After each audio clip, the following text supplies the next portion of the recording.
Gente, eu quero compartilhar hoje o texto de Gálatas, capítulo 6, versos 7 e 8, para nossa reflexão, para nossa meditação.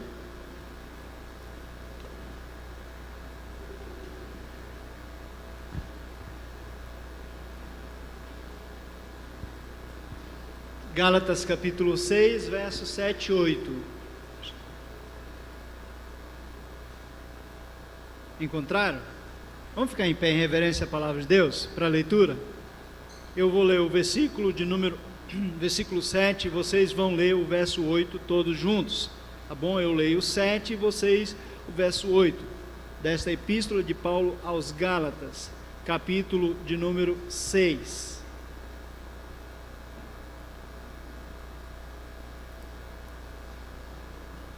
Amém, né? Amém, né?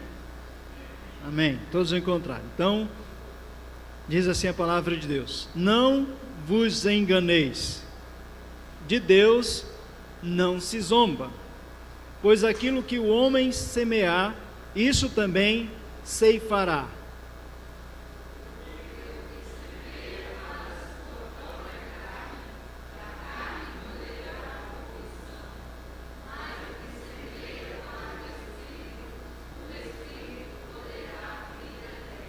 Amém. Vamos orar. Nós te louvamos, Deus, por este momento em que temos agora a Tua palavra aberta diante dos nossos olhos, depois deste tempo de louvor agradável que nos eleva na Tua presença e que exalta o Teu nome. Nós abrimos os nossos ouvidos, abrimos os nossos olhos, os nossos corações para enxergar, para recebermos aquilo que o Senhor tem a nos mostrar e a nos falar nesta noite. Nós te pedimos, pelo nome de Jesus Cristo, que o Senhor nos abençoe com a mensagem, com a reflexão da Tua palavra aos nossos corações nesta noite, em nome de Jesus. Amém. Podem sentar. Procurei colocar um tema bem diferente hoje, né? Mas que não fugisse do texto bíblico, não fugisse do sentido do texto. Contabilidade. A contabilidade do pecado. É esse o tema de hoje. Contabilidade, nós sabemos o que é, que vem a ser isto. A matéria, a ciência que trabalha com os números, não é, Leia? É isso que você faz na sua empresa? A contabilidade é, portanto, um recurso que se usa para você, por exemplo, manter em dias as questões relacionadas à sua taberna, às suas vendas, aos negócios da sua empresa e assim por diante. Ou seja, em suma, contabilidade é algo que soma, é algo que tem a ver com uma somativa de coisas. E na vida espiritual, ao que, portanto, a nossa vida está ligada à Bíblia Sagrada, aquilo que ela nos mostra, aquilo que ela nos fala, nós também temos isto. Nós temos, infelizmente, seria tão bom se a metade de nossas dívidas, de nossos pecados, não fossem pecados, não fossem somados por Deus, não fossem juntados por Deus para constar na nossa conta, né? Mas tudo aquilo que nós fazemos de ruim, de mal, de injusto, de pecado, está contando, está pesando em uma outra coisa que poderia ser um outro tema para nós, na balança de Deus. O texto que Paulo usa aqui, o assunto que ele usa aqui para os crentes da Galácia, fala, portanto, disso. Se você quer colher o bem, plante ou semeie para o Espírito. Se você não vigiar, se você não se tiver zelo por esta questão e quiser colher o que é ruim, o que é mal, o que é prejudicial para a sua vida, faça a sua semeadura na carne. É uma operação que vai ter um resultado, vai ter uma soma, vai ter uma matemática aí. E nós vamos tomar o exemplo de algumas pessoas da Bíblia hoje, aqui nesta noite, para aplicarmos esta questão desta somativa naquilo que eles fizeram, naquilo que foi a história deles, especialmente apontando as suas faltas, que acabaram tendo maior peso, acabando tendo maior evidência do que mesmo as suas virtudes, do que os seus acertos. Cada uma dessas pessoas semearam algo e colheram. Colheram aquilo que semearam. Se semearam o bem, certamente colheriam. Se tivessem semeado o bem, certamente colheriam o bem. Mas como alguns deles semearam o mal, colheram o que foi ruim para as suas vidas. Vamos lá então considerar algumas questões. Portanto, este assunto ele trata daquilo que nós também chamamos de lei da semeadura. Todos nós ouvimos falar já sobre isso. Uma coisa que é lógico até, aquilo que você planta acaba colhendo. Então a lei da semeadura de Deus é certa. Você plantou, você vai colher. Semeou no Espírito, vai colher vida eterna. Semeou na carne, vai colher corrupção, vai colher coisas ruins para o seu viver. Nós vamos citar, portanto, alguns exemplos. Vamos lá para o primeiro deles, são 6 que nós queremos deixar nesta noite. Um que diz respeito à semeadura da desobediência. Desobediência, na Bíblia, nós podemos exemplificar através de Beltesazar, que foi um rei, o Belsazar, rei da Babilônia, um poderoso rei, um grande monarca da sua época, mas que foi marcado pela desobediência. Em que sentido nós vemos Belsazar como um rei desobediente? Basta apenas nós lembrarmos da história dos seus antecessores, da sua principal referência, que foi Nabucodonosor, o maior de todos os reis da Babilônia. Então, se Belsazar tivesse observado atentamente o exemplo do seu avô, seu pai-avô, ele certamente não teria cometido erros semelhantes que lhe levaram a colher coisas ruins, o que nós classificamos de destruição. Aquilo que destruiu Beltesazar, que foi? Capítulo 5 do livro do profeta Daniel, versículos de 1 até o versículo 31, o final do capítulo 5, nós encontramos uma descrição de um momento destruidor na vida de Beltesazar. O início do capítulo 5 do livro do profeta Daniel, ele fala de uma festa promovida por este rei, em que ele chama os seus principais líderes, os seus principais assessores, os seus príncipes, para estarem ali naquela festa. E Beltesazar, como era de costume naquela cultura, começa a se embriagar e a desfrutar de coisas em torno disso, desta festa, que era, vamos chamar de coisas perniciosas. Em meio à festa estava existindo ali também práticas imorais, coisas do tipo.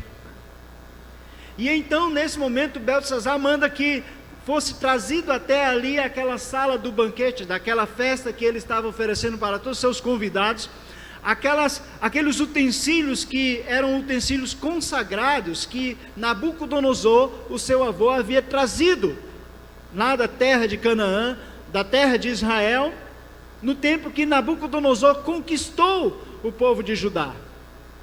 Foi tirado do templo todos os utensílios sagrados, aquilo que era usado nos sacrifícios, aquilo que fazia parte, por exemplo, do tabernáculo, que era ali a casa de Deus, onde tudo era do tabernáculo consagrado, santificado para Deus.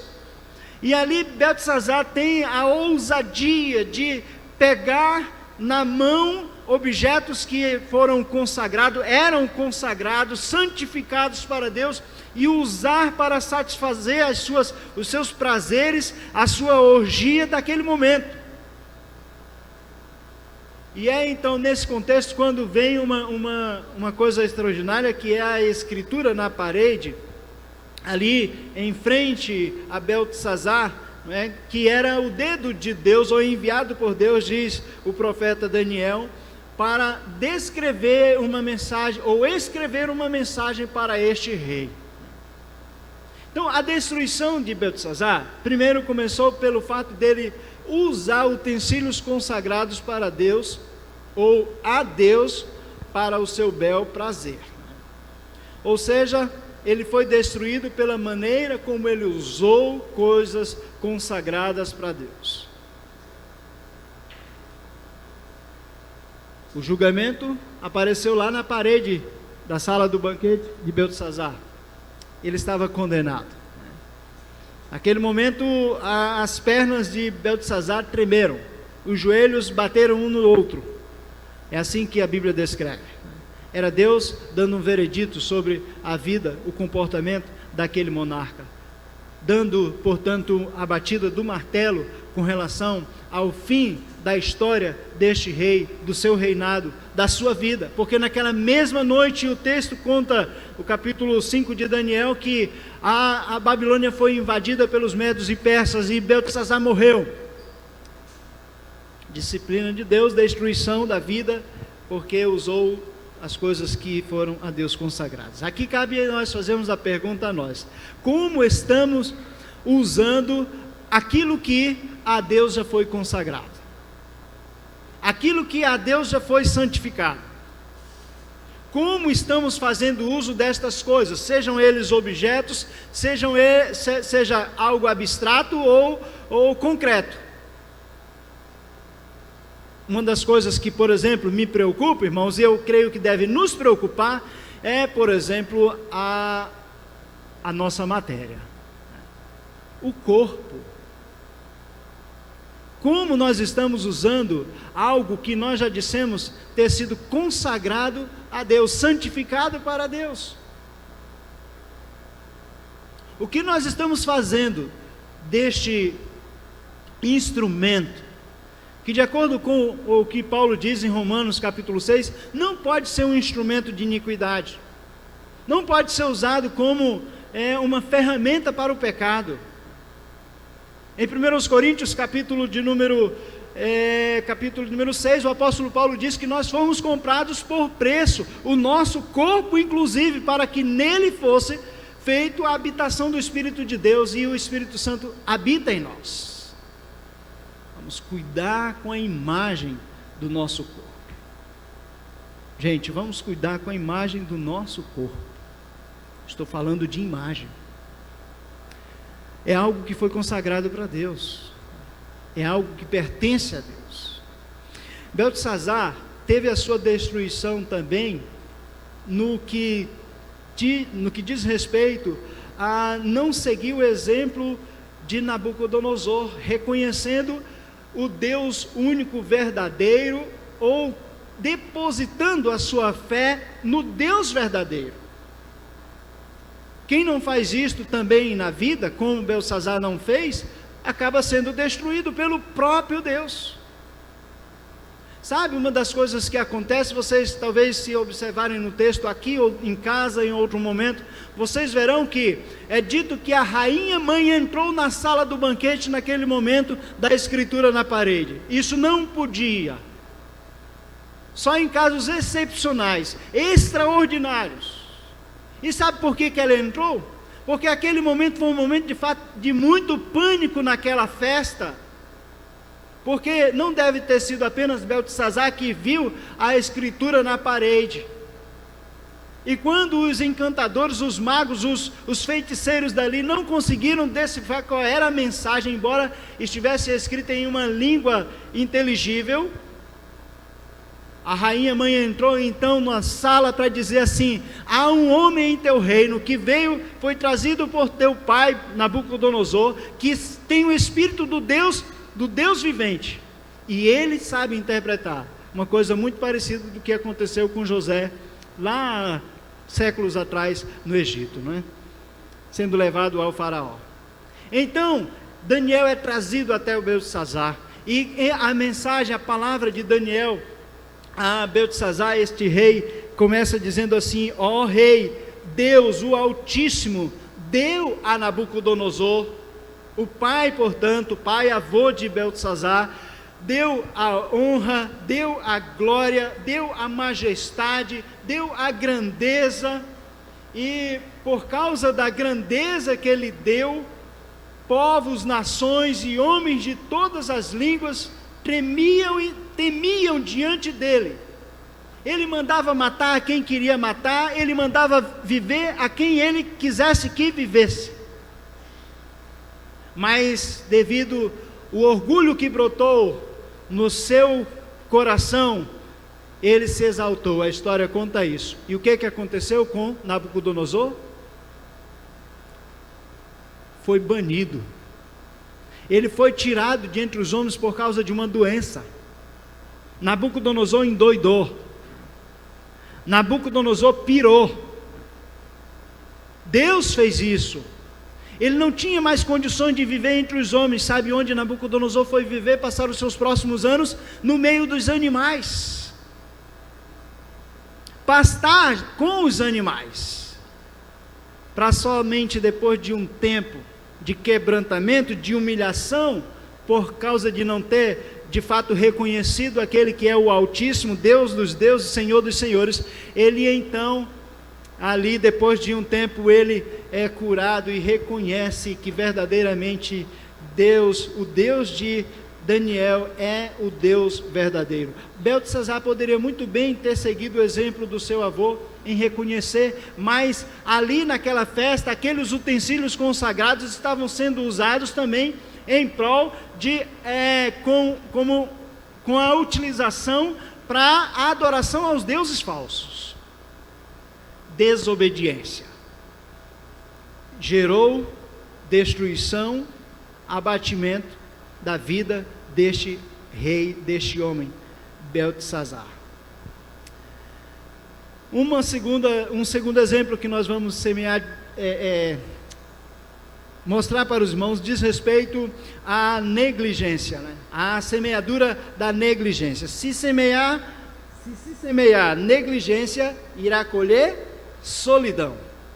O exemplo é o de Saul, outro rei. Este rei de Israel, o primeiro dos reis de Israel, a sua história está contada de forma bem detalhada no primeiro livro de Samuel, no capítulo de número 15, versículos de número 17 a 26. Se você quiser acompanhar, como eu estou fazendo aqui, folheando minha Bíblia para esta referência bíblica, primeiro livro de Samuel, capítulo 15, versos de número 17 a 26. Sabe, Saul é um clássico exemplo de negligência na Bíblia. Saul foi negligente em relação à sua família, negligente em relação à coroa, negligente em relação à fé. Ele foi um negligente, por isso colheu solidão, ficou só. Ao fim de sua vida, Saul estava, embora tenha morrido no meio de uma batalha entre o exército de Israel, mas ele estava só na vida. Ele já havia perdido muito, até chegar então a ocasião da sua morte. Algo que ele perdeu de muito valor, sabe o que foi? A companhia, a amizade, a parceria de um homem de Deus chamado Samuel, o profeta, homem de Deus. Esse capítulo 15 aqui mostra isso. Saul sendo deixado para trás, Samuel não querendo mais nenhum compromisso com este rei, porque ele havia passado dos limites, como se fala, né? Ele havia passado dos limites, sendo portanto um negligente em relação ao seu compromisso, às suas responsabilidades de monarca e também de alguém que havia sido escolhido por Deus. Então diz o texto bíblico que Veja o versículo de número 26 deste capítulo 15 de 1 Samuel, que Samuel disse a Saul: não tornarei contigo, visto que rejeitastes a palavra do Senhor, já ele te rejeitou a ti, para que não sejas rei sobre Israel. Saul queria oferecer um sacrifício com aqueles animais que Deus havia condenado, que Deus não queria. Saul havia preservado naquela batalha, com a justificativa diante de Samuel que o melhor do rebanho ele havia guardado para o sacrifício. Mentira de Saul, conversa fiada. Não foi pensando nisso, em agradar a Deus, em satisfazer a Deus com um sacrifício aromático, que Saul preservou aqueles animais, não. Era porque alguém, no momento que estava pensando apenas em si, Samuel responde e combate a este argumento de Saul, dizendo: Deus não tem tanto prazer em sacrifícios, em holocaustos, quanto em que se obedeça à sua palavra. Deus disse para você ir lá e matar a todos. É esta a ordem divina, e você não fez. Por isso eu estou te deixando, Saul. Não quero mais te auxiliar, não quero mais te dar assistência. E diz o verso 35: nunca mais viu Samuel a Saul até ao dia da sua morte, porém tinha pena de Saul. Saul ficou só. Saul também enfrentou a solidão, perdendo o apoio popular. Capítulo 18 deste mesmo livro mostra, nos versos 7 e 8, as mulheres de Israel vindo de todas as cidades em uma ocasião quando ambos, tanto Saul e Davi, que já estava ingressado no exército de Israel, voltando de uma guerra, vitoriosos, triunfantes, as mulheres começam a cantar. Saul matou os seus milhares, porém Davi os seus 10 milhares. E ele percebeu que a população, as pessoas, estavam dando a Davi mais crédito pela vitória do que a ele. Ele já estava perdendo o apoio, portanto, da população, das pessoas, do povo em geral. Ele estava ficando só. Saul perdeu também o apoio da sua própria família.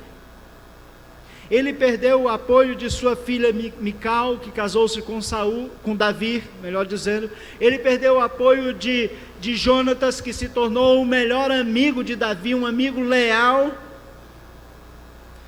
E Davi agora se vê sozinho, sem ter o apoio, a defesa do profeta Samuel como homem de Deus, sem ter o apoio popular e sem ter o apoio dos seus próprios filhos. Tudo por causa da negligência. Semear negligência, se colhe abandono. Não negligencie, como diz aqui o profeta, palavras inspiradas de fato por Deus para nós. A rebelião, a que tinha no coração, a que existia no coração de Saul, diz o profeta Samuel, como o pecado de feitiçaria. E a obstinação, e ele era um homem obstinado, Saul, para fazer o que era errado, é como a idolatria e o culto a ídolos. Visto que rejeitaste a palavra do Senhor, disse o profeta Samuel a Saul, ele também te rejeitou a ti, para que não sejas rei. Então, negligenciar a palavra de Deus, negligenciar ao propósito, a revelação da vontade de Deus, para nós, irmãos, significa nós, às vezes, ficarmos de lado, sermos deixados de lado pelo próprio Deus e por aqueles que podem serem dele um instrumento nas nossas vidas.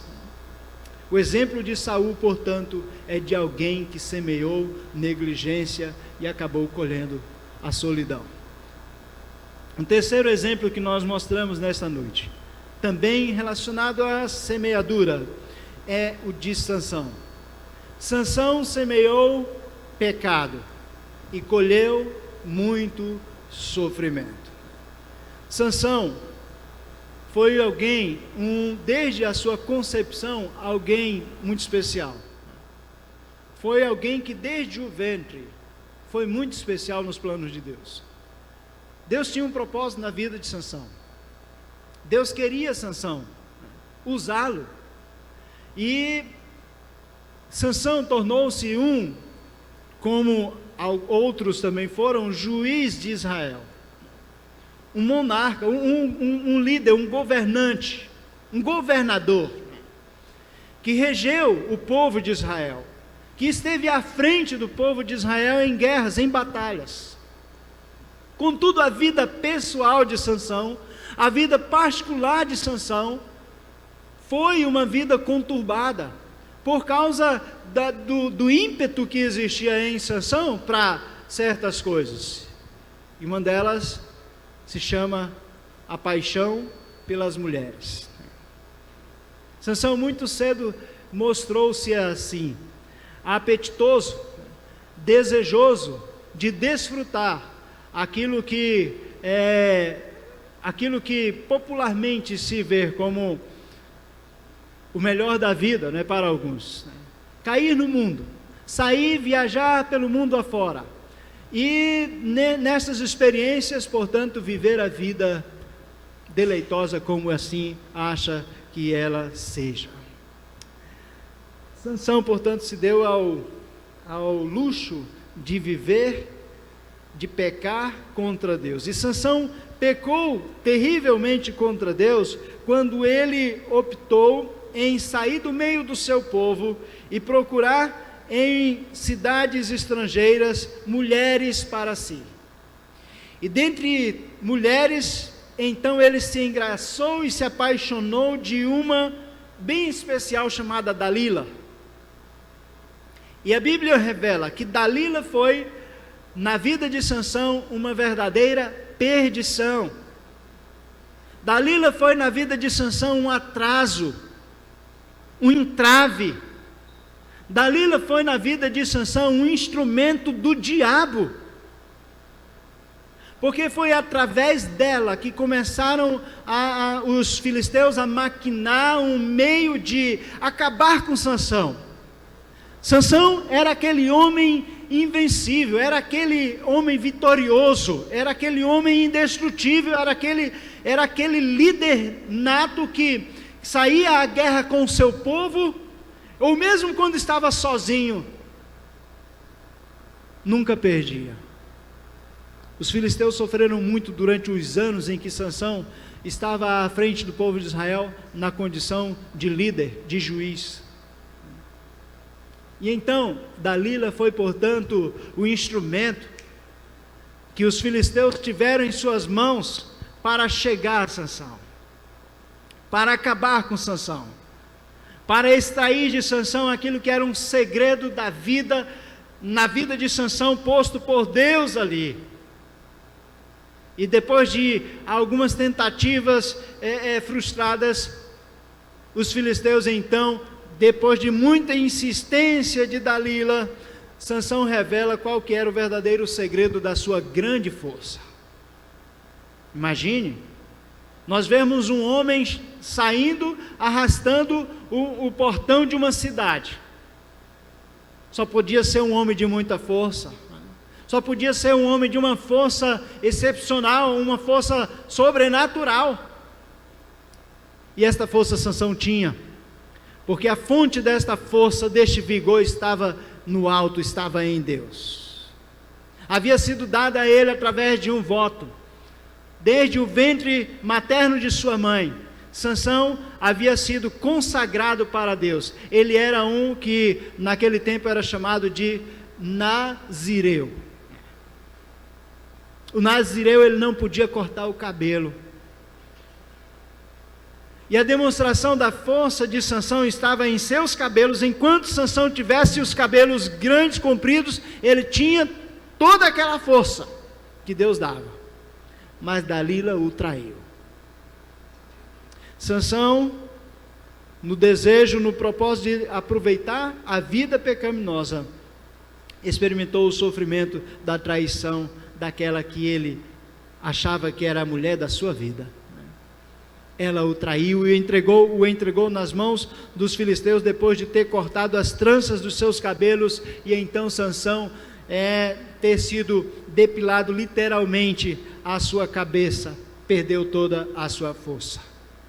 Sansão sofreu não apenas isto que esta mulher fez, mas ele sofreu a grande humilhação realizada pelos seus adversários, os filisteus, que riam, zombavam, cuspiam talvez nele, naquele momento que ele, depois de tornar-se fraco por causa da sua desobediência para com Deus, em viver o pecado, desfrutar do pecado, foi humilhado pelos seus adversários, foi caçoado pelos seus adversários. A Bíblia mostra também que Sansão sofreu o abandono do próprio Deus. Isso para Sansão foi muito triste, isso para Sansão foi muito doloroso. Ele sentir que Deus, que era a fonte de toda a sua força, aquela força extraordinária, lhe havia abandonado, não estava mais com ele. Nós vemos isto quando Sansão ele faz a última de suas orações, dizendo assim: Deus, em outras palavras, me usa de novo. Deus, se revela a mim novamente, pelo menos pela última vez. Me dá aquela força que o Senhor, com a qual o Senhor me tornou este homem que fui. E então, nos últimos instantes de sua vida, a Bíblia diz, no livro de Juízes, capítulo de número 16, que ele então mata muito mais dos seus adversários na ocasião da sua morte do que durante toda a sua vida. Quando Deus lhe dá novamente a força para que ele pudesse então derrubar aquelas duas colunas que sustentavam o prédio em que os filisteus, com todos os seus príncipes, com todo o povo ali, estavam festejando aquela grande vitória de ter vencido aquele maior de todos os inimigos deles que era e que foi Sansão. Sansão teve o sofrimento, portanto, da traição de Dalila, da humilhação dos adversários e do próprio abandono do próprio Deus que lhe consagrara ainda no ventre de sua mãe. Semeie pecado e você colherá o que nós vimos e falamos de Sansão: muita dor, muito sofrimento. Um quarto exemplo que nós temos para dar diz respeito à vida da família de Ló. Aqui nós vemos a semeadura do desrespeito. E quando se semeia desrespeito, se colhe morte. É o exemplo que nós vemos dado através da família de Ló, especificamente a mulher de Ló. Ló pode até a princípio não ter manifestado desrespeito para com Deus, mas o lugar e o povo para onde Ló foi, onde ele viveu, era um povo desrespeitoso, era um povo que não tinha temor a Deus. Ló poderia ter sido um pouco mais sábio do que o que foi na ocasião em que o seu tio lhe chama para se separar. E ao ver as campinas do Jordão, a parte mais frondosa da terra, mais bonita da terra, Ló imediatamente escolheu aquela região, aqueles campos do Jordão. E a Bíblia diz que Ló, depois então de ter se decidido ir para lá, foi armando a sua tenda, até que então se viu no meio da cidade de Sodoma. O povo de Sodoma é que era um povo desrespeitador, era um povo que não temia a Deus. Por essa razão, Sodoma e Gomorra, a história dessas duas cidades é uma história que se relaciona com a morte. Há algumas coisas, meus irmãos, que podem gerar a morte, e nós vemos no exemplo que nós estamos focando aqui, que está em Gênesis capítulo 13, a partir do capítulo 13 até o capítulo 18, há algumas coisas que podem gerar a morte. Primeiro, que diz respeito ao olhar, que foi o que a mulher de Ló fez. Mas o primeiro olhar que pode culminar, pode direcionar, pode acabar lhe levando ou nos levando para a morte, é o olhar chamado concupiscioso da carne. Era este tipo de desejo praticado, era este tipo de desejo latente na vida do povo de Sodoma. Era um povo literalmente carnal, era um povo que vivia à flor da carne, vivia praticando aquilo que era da vontade da carne. Lembre-se do texto que nós lemos da carta de Paulo aos Gálatas: aquele que semeia na carne irá colher corrupção, destruição, morte, e foi o que o povo de Sodoma colheu. E Ló só não foi levado com eles por causa da misericórdia de Deus. Há uma outra coisa que nós podemos dizer que também está relacionado a este exemplo, referindo-se ao olhar, que é o olhar da concupiscência dos olhos também. Este foi algo demonstrado pelo próprio Ló, quando ele viu as campinas como a melhor coisa para a vida dele e de sua família. Nós devemos, através disso, ter a lição de que nem tudo aquilo que nós vemos que é bonito pode ser bom para a nossa vida. Foi o que Ló pensou. Não, essa região é a melhor coisa, é o melhor lugar onde eu posso viver e habitar com minha família. Mas aquilo foi a destruição da família de Ló. E um outro olhar, que também pode culminar na morte, é o olhar para trás. Olhar para trás.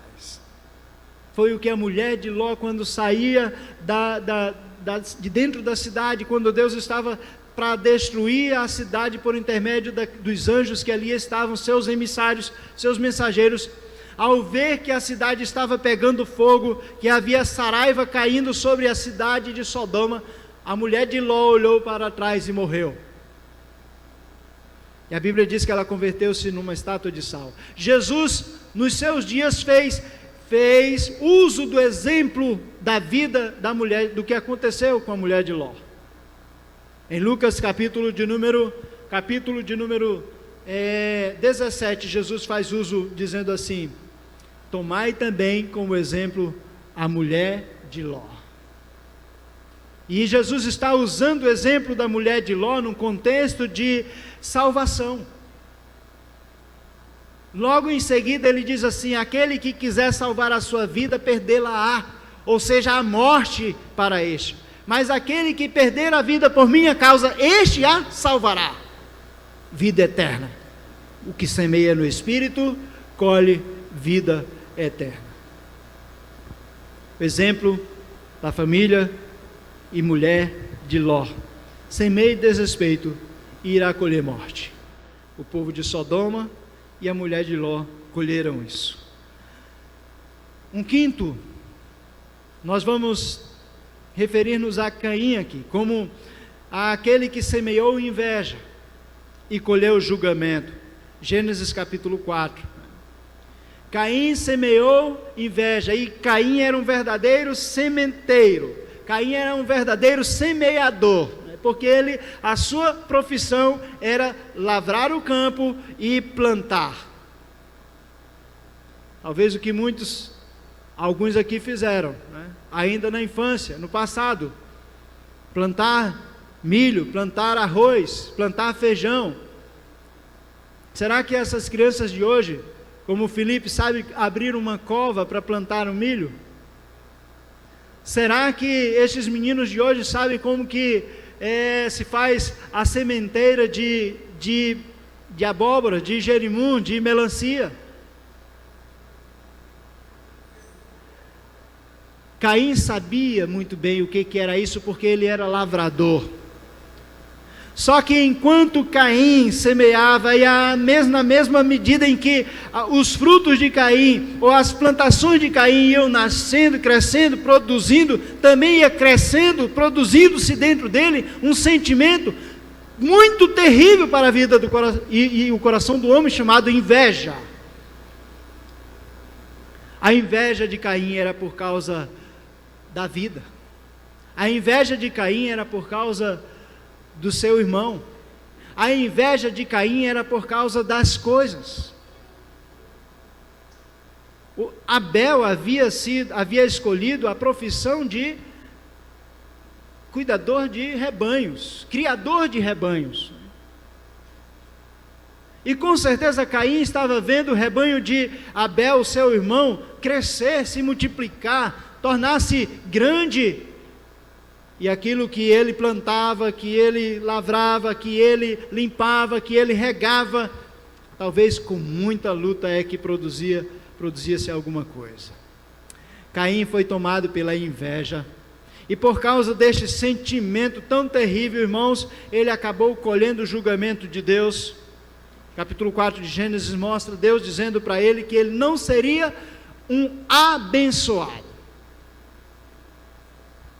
Será que a inveja não tira do crente, não tira da pessoa as bênçãos de Deus? Deus disse assim: você não será abençoado, você será maldito por causa do que você fez por inveja de Abel. O sangue de seu irmão clama a mim, e a mesma terra que abriu a boca para consumir o sangue de seu irmão, será a terra que com muitas dificuldades irá dar o fruto das suas plantações. Você terá que lavrar, você terá que cortar dobrado, você terá que trabalhar duro, para que possa sobreviver, mas não como um abençoado, mas alguém que foi maldito por Deus. O julgamento de Caim veio na forma de rejeição. O que eu vejo, Deus já havia dito para Caim que, por ocasião o texto bíblico fala isso, não é, que o sacrifício dele foi rejeitado, a oferta dele não foi aceita por Deus. Deus se agradou da oferta de Abel, mas não se agradou da oferta de Caim, que mostra já uma rejeição da parte de Deus. Mas do modo pelo qual Caim saiu da presença de Deus, naquele acerto de contas, indo pelo mundo afora, dá-se a impressão de que Caim seria, por onde fosse, por onde passasse, por causa daquela marca que ele tinha não sei aonde, um rejeitado por todos, alguém não bem-vindo. Quem é que gosta da companhia? Quem é que gosta de andar? Quem é que gosta de viver na companhia junto de uma pessoa como Caim, tomada pela inveja? Uma pessoa que se maldiz por causa em detrimento daquilo que não tem, vendo aquilo que os outros têm, daquilo que não pode fazer, não consegue fazer, vendo aquilo que os outros conseguem. A inveja, meus queridos irmãos, traz a colheita de julgamentos que não são bons. Por último, quero deixar o exemplo de um homem lá do passado também, que foi rei, chamado Faraó. Aqui mostrando que, com base em Êxodo, que a sementeira de Faraó foi a da intransigência. Faraó semeou intransigência e colheu a angústia. Êxodo capítulo 1 mostra como que foi este Faraó dos dias de Moisés. Desde quando Moisés nasceu, foi um Faraó, um homem ríspido. Este Faraó foi um homem que maltratou o povo de Deus. Foi um homem que tratou mal, literalmente, o povo de Deus, que fez com que o povo de Deus ali trabalhasse duro, mais do que podia, produzisse aquilo que até mesmo nem era possível humanamente falando, ser produzido no que diz respeito a tijolos e o trabalho no campo, o cuidado com tudo aquilo que era do faraó. Diz assim, os versículos 13 e 14, que os egípcios com tirania faziam servir os filhos de Israel, ou seja, trabalhar, e lhes fizeram amargar a vida com dura servidão, em barro e em tijolos, e com todo o trabalho no campo, com todo o serviço em que na tirania os serviam. Foi isso que os egípcios fizeram com os hebreus. Eles servirem duramente ali ao faraó. Mas esta intransigência de faraó, esta teimosia de faraó, esta obstinação deste faraó, fez com que ele colhesse muitas angústias, para ele e também para o seu povo. Nós podemos ver destas angústias demonstradas nas pragas que Deus enviou ao Egito. E uma delas, ou a primeira destas pragas que a Bíblia diz que Deus enviou ao Egito, atingiu um dos lugares que era um dos principais do Egito, que era o rio Nilo, que abastecia todo o Egito com a água potável, a água saudável para se beber, para ser consumida, e que era uma figura divina dos egípcios. Deus jogou uma praga ali. Nós podemos dizer que aquilo que mexe, meus queridos irmãos, com o meio em que nós vivemos, acaba gerando angústia, como gerou para Faraó. Imaginemos o transtorno que foram aqueles dias enquanto o Nilo esteve contaminado por sangue, enquanto as águas do Nilo se transformaram em sangue. A dificuldade que foi para o povo do Egito não ter como tomar banho, não ter como cozinhar, não ter como beber água potável, porque o Nilo todo estava contaminado, a sua principal fonte de água. Por que nós vemos hoje, por exemplo, tantas dificuldades, tanta dureza, tantas angústias, podemos dizer, para o homem em relação ao meio ambiente onde ele vive, se não for às vezes resultado da sua intransigência, da sua teimosia, da sua dura cerviz? Não é verdade? Se o nosso clima hoje está um clima completamente transtornado, um clima insuportável, isso se deve a muita intransigência da parte do ser humano, com a destruição das nossas florestas, no mundo todo, não só aqui na Amazônia, mas em todo o planeta. A vida tem se tornado mais escaldante, e nós acabamos sofrendo por causa disso. As angústias acabam vindo sobre a vida daqueles que estão sobre este solo. Outra coisa que nós podemos dizer que também causa angústia e causou a Faraó é quando nós temos dores físicas a sentir, né? Quando algumas coisas atacam o nosso físico, a nossa matéria, isto pode nos tornar e trazer muitas angústias. A sexta praga causou isto.